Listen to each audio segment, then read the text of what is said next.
ایسا نہیں کہ وہ انسان کی دعا کو نظر انداز کر دیتا ہے، اور یہ تو اس کا خود حکم ہے، وَقَالَ رَبُّكُمُ ادْعُونِي أَسْتَجِبْ لَكُمْ، تمہارا رب کہتا ہے کہ تم مجھ سے مانگو تو میں تمہاری دعا قبول کروں گا۔ تو ہمیشہ ہمیں یہ یاد رکھنا چاہیے کہ رزق کی کنجیاں اللہ تعالیٰ کے پاس ہیں۔ فرمایا لَهُ مَقَالِيدُ السَّمَاوَاتِ وَالْأَرْضِ يَبْسُطُ الرِّزْقَ لِمَن يَشَاءُ وَيَقْدِرُ إِنَّهُ بِكُلِّ شَيْءٍ عَلِيمٌ، آسمانوں اور زمین کی چابیاں اسی کے پاس ہیں، وہ جس کے لیے چاہتا ہے رزق کشادہ کر دیتا ہے اور جس کو چاہتا ہے تنگ کر دیتا ہے، بلا شبہ وہ سب کچھ جاننے والا ہے۔ اور پھر تمام مخلوقات کے رزق کی ذمہ داری اسی پر ہے۔ فرمایا وَمَا مِن دَابَّةٍ إِلَّا عَلَى اللَّهِ رِزْقُهَا، اور کوئی جاندار ایسا نہیں کہ جس کے رزق کا ذمہ اللہ کے اوپر نہ ہو۔ کوئی ایک چھوٹی سے چھوٹی چیونٹی اور اس سے بھی چھوٹی مخلوق، ان سب کو وہی کھلاتا اور پلاتا ہے، وہی زندگی دیتا ہے اور زندگی کے اسباب مہیا کرتا ہے، لیکن اکثر لوگ اللہ تعالیٰ کے اس اختیار سے لا علم ہیں۔ اسی لیے اللہ تعالیٰ فرماتے ہیں قُلْ إِنَّ رَبِّي يَبْسُطُ الرِّزْقَ لِمَن يَشَاءُ وَيَقْدِرُ وَلَكِنَّ أَكْثَرَ النَّاسِ لَا يَعْلَمُونَ، کہہ دیجئے بے شک میرا رب رزق فراخ کرتا ہے جس کے لیے چاہتا ہے اور تنگ کر دیتا ہے، لیکن اکثر لوگ علم نہیں رکھتے، یعنی بہت سے لوگ اس حقیقت کو بھول جاتے ہیں، اور جب ان کے پاس زیادہ آتا ہے تو وہ سمجھتے ہیں کہ یہ ان کی محنت کا نتیجہ ہے، یہ ان کی کوششیں اور ان کے سمجھداری ہے جس کی وجہ سے ان کو زیادہ ملا ہے، اور اگر کسی کے پاس کم ہوتا ہے تو عموماً لوگ سمجھتے ہیں کہ یہ اس کی اپنی حماقت اور بے وقوفی کی وجہ سے یا ناسمجھی کی وجہ سے اس کو نہیں مل رہا۔ حالانکہ بعض اوقات اللہ سبحانہ وتعالیٰ انتہائی ناسمجھ لوگوں کو بھی بہت کچھ عطا کر دیتا ہے، اور بعض اوقات بہت زیادہ پڑھے لکھے سمجھدار عقل مند لوگ اپنے 2 وقت کے کھانے کے لیے بھی پریشان ہوتے ہیں۔ حقیقت یہ ہے کہ اللہ سبحانہ وتعالیٰ جسے چاہے خوب نوازے، اور دینے سے اس کے خزانوں میں کوئی کمی واقع نہیں ہوتی، اور یہ اس کی اپنی مشیت اور اس کی اپنی چاہت ہے۔ وہ چاہے تو اپنے نافرمانوں کو بہت کچھ دے دے۔ ہم دیکھتے ہیں کہ دنیا میں بہت سے لوگ اس کی ذات کا بھی انکار کرتے ہیں،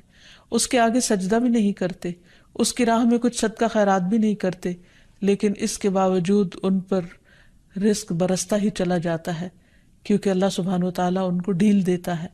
پھر اسی طرح اللہ تعالیٰ نے ہر ایک کا چونکہ رزق مقرر کر رکھا ہے، تو جن کے حصے میں زیادہ دیا یا زیادہ رکھا ہے، وہ ایسا نہیں کہ ضروری طور پر ان کی کسی نیکی کی وجہ سے ہی ہو، وہ اللہ تعالیٰ کی تقسیم کی بنا پر ہے، اللہ تعالیٰ کا اپنا فیصلہ ہے جو اس کے حکمت پر مبنی ہے، جسے انسان نہیں جانتے، کیونکہ اللہ تعالیٰ نے ہر انسان کا رزق مقرر کر رکھا ہے، اور جو انسان کے مقدر میں ہوتا ہے وہ اس کو مل کر رہتا ہے۔ اسی لیے جابر بن عبداللہ کہتے ہیں کہ اللہ کے رسول صلی اللہ علیہ وسلم نے فرمایا، اگر ابن آدم اپنے رزق سے اسی طرح بھاگے جس طرح موت سے بھاگتا ہے، تو بھی رزق اسے اسی طرح پالے گا جس طرح اسے موت پا لیتی ہے، یعنی اس کا رزق اس تک پہنچ کر رہے گا۔ اس سلسلے میں ایک بہت اہم بات یاد رکھنے کی ہے کہ انسان رزق کے معاملے میں ہمیشہ اللہ تعالیٰ کی طرف رجوع کرے، اور کسی بھی پریشانی کی صورت میں غیر اللہ کی طرف رجوع نہ کرے، یعنی اپنے دکھ، تکلیف، پریشانی، اس کا داستان، اس کے بپتا صرف اللہ تعالیٰ کو سنائے، اسی سے دعائیں مانگے، اور یہ مت سمجھے کہ اللہ تعالیٰ نہیں سنتا تو وہ کسی اور کے در پر جا کر اپنی مشکل بیان کر کے اسے مشکل کشا سمجھتے ہوئے اس سے اپنی حاجات پوری کروا سکتا ہے۔ قرآن مجید میں اللہ تعالیٰ فرماتے ہیں وَاللَّهُ جَعَلَ لَكُم مِّنْ أَنفُسِكُمْ أَزْوَاجًا وَجَعَلَ لَكُم مِّنْ أَزْوَاجِكُمْ بَنِينَ وَحَفَدًا وَرَزَقَكُم مِّنَ الطَّيِّبَاتِ أَفَبِالْبَاطِلِ يُؤْمِنُونَ وَبِنِعْمَةِ اللَّهِ هُمْ يَكْفُرُونَ وَيَعْبُدُونَ مِن دُونِ اللَّهِ مَا لَا يَمْلِكُ لَهُمْ رِزْقًا مِّنَ السَّمَاوَاتِ وَالْأَرْضِ شَيْئًا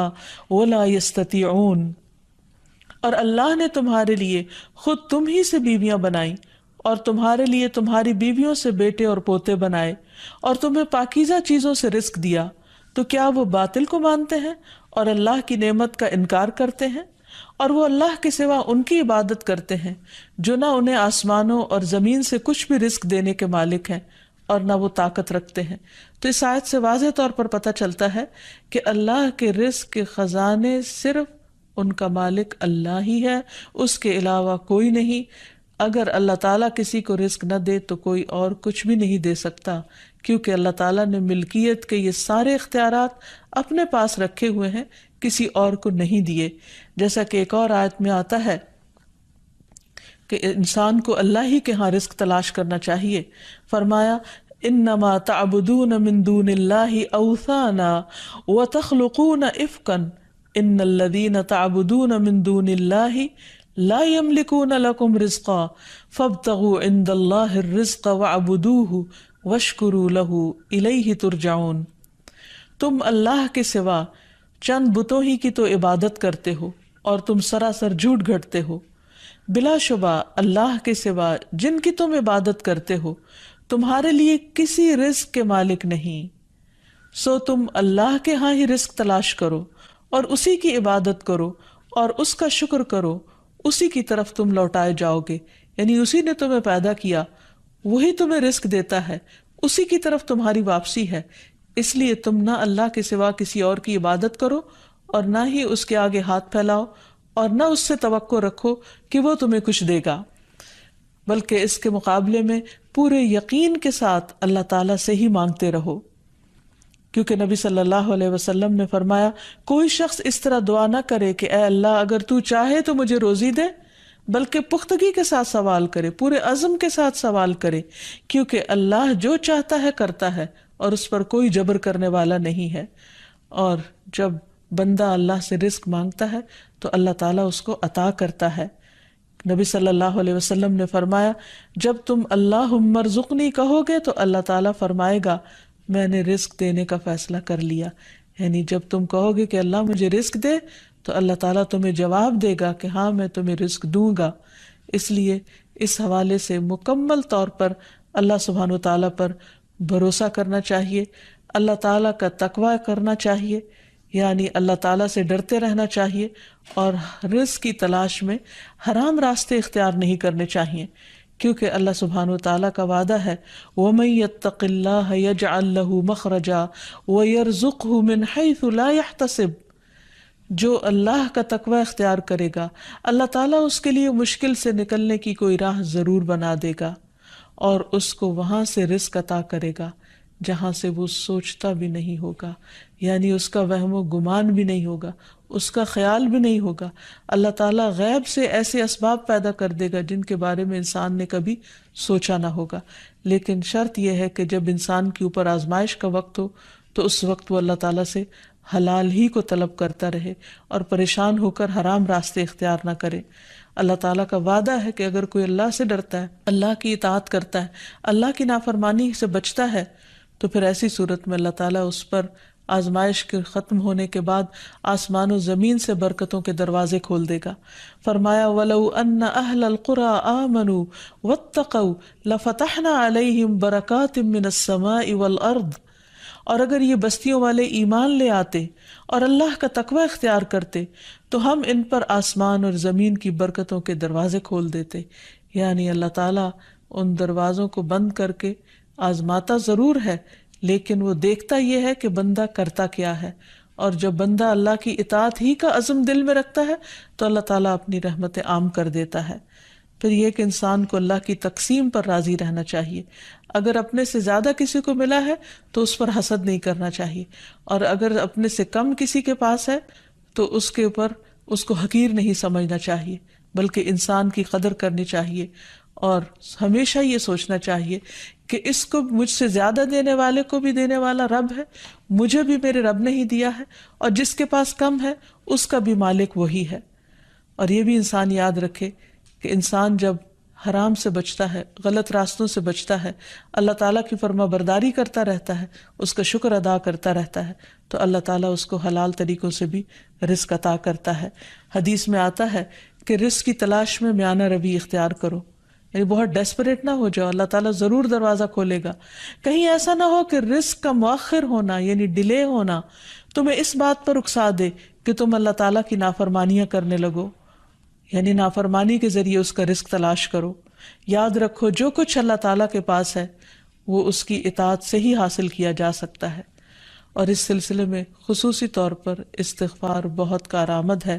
کہ انسان اپنے گناہوں کی معافی مانگتے ہوئے اللہ تعالیٰ سے رزق کے لیے دعا کرے، پھر اسی طرح رشتہ داروں کے ساتھ اچھا سلوک کرے، کیونکہ نبی صلی اللہ علیہ وسلم نے خاص طور پر یہ بات فرمائی ہے کہ جو شخص یہ چاہتا ہے کہ اس کی عمر دراز ہو اور اس کے رزق میں وسعت ہو تو اسے چاہیے کہ وہ صلہ رحمی کرے، یعنی اپنے رشتہ داروں کے ساتھ اچھا سلوک کرے۔ یعنی جس نیکی کا اجر انسان کو دنیا میں بہت جلد مل جاتا ہے،